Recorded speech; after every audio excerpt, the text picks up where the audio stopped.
بسم اللہ الرحمن الرحیم۔ السلام علیکم۔ معدے کا زخم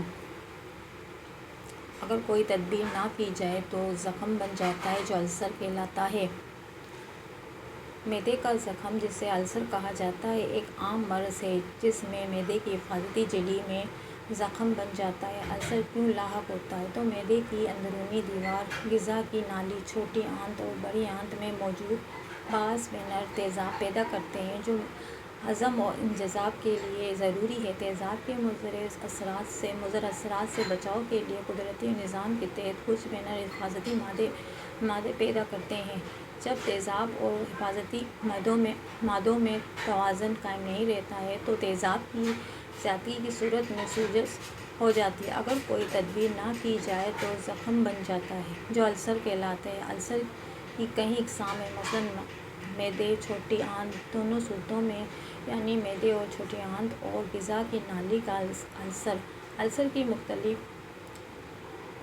وجہ ہیں جیسے ناقص غذا، آلودہ پانی نظام، ہضم کی خرابی، مسلسل قبض، مرگن اور تیز مرچ مسالے کا بکثرت استعمال، گلے سڑے پھل سبزیاں، رنج اور غم، جنسی ہارمونز والی ادویات کا استعمال، درد، شکن اور یہ کارسون، جنک فوڈ اور فاسٹ فوڈ مشروبات جیسے کولا مشروبات کا زیادہ استعمال معدے کے تیزاب کو بڑھا دیتا ہے اور حفاظتی مادوں کا توازن بگڑ جاتا ہے۔ ایک جدید تحقیق کے مطابق ایک جراثیم HIV بھی معدے کے زخم کا سبب بنتا ہے۔ السر کی علامات میں سینے، غذا کی نالی میں جلن، پیٹ اور معدے میں درد شامل ہے۔ تشخیص کے لیے ایڈنوسکوپی کی جاتی ہے۔ السر محفوظ رہنے کے لیے درد کشادہ یہ کم از کم استعمال کی جائے۔ نشہ آور اشیاء کو الکوہل، تمباکو نوشی، شراب، برتنی، کافی اور چائے کا استعمال کم سے کم کریں۔ ذہنی دباؤ سے بچیں۔ صبح اور شام کی سیر معمول کا حصہ بنا لیں۔ تیز مرچ، مسالے اور مرغن اشیاء سے پرہیز کریں کہ مرچ کسی بھی قسم کی ہو تیزابیت میں اضافے کا سبب بنتی ہے۔ اسی طرح جنک فوڈ، فاسٹ فوڈ اور کولا مشروبات سے احتیاط کریں۔ اس کے علاوہ جب معدے یا غذا کی نالی میں جلن کا احساس ہو تو غذا منہ کی طرف آئے، معدے کی گردن پر درد محسوس ہو تو بہتر ہوگا کہ معالج سے رابطہ کر لیا جائے۔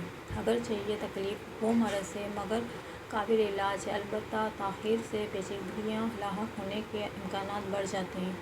طبی معاونات میں السر کا مؤثر علاج موجود ہے، مثلاً دودھ میٹھا کرکے دن میں 3-4 مرتبہ آدھا کپ پینا مفید ثابت ہوتا ہے۔ الٹی سے طبی اطلاعات میں اس طرح محسوس کرتے ہیں، پیچز کی سفود بنا لیں اور صبح شام کھانے سے قبل آدھا چمچ تازہ پانی سے پھانک کر شربت بادیان، سونف، 2 چائے کے چمچ پی لیں۔ یہ سوسی ہمدرد کے نام سے تیار شدہ بھی دستیاب ہیں۔ قبل غسل دوپہر شام کو لیں۔ ایک شام تازہ پانی پھانک لیا کریں۔ رات سونے سے قبل کا ایک ساشے آنتوں کی سوجن اور زخم میں فائدہ مند ہے، کیونکہ السر کا علاج کچھ وقت لینا ہے، لہٰذا مریض کو چاہیے کہ صبر اور حوصلے سے 2-3 ماہ باقاعدگی سے دوا استعمال کریں۔ ملتے ہیں ایک نیو ویڈیو کے ساتھ، تب تک کے لیے اللہ حافظ۔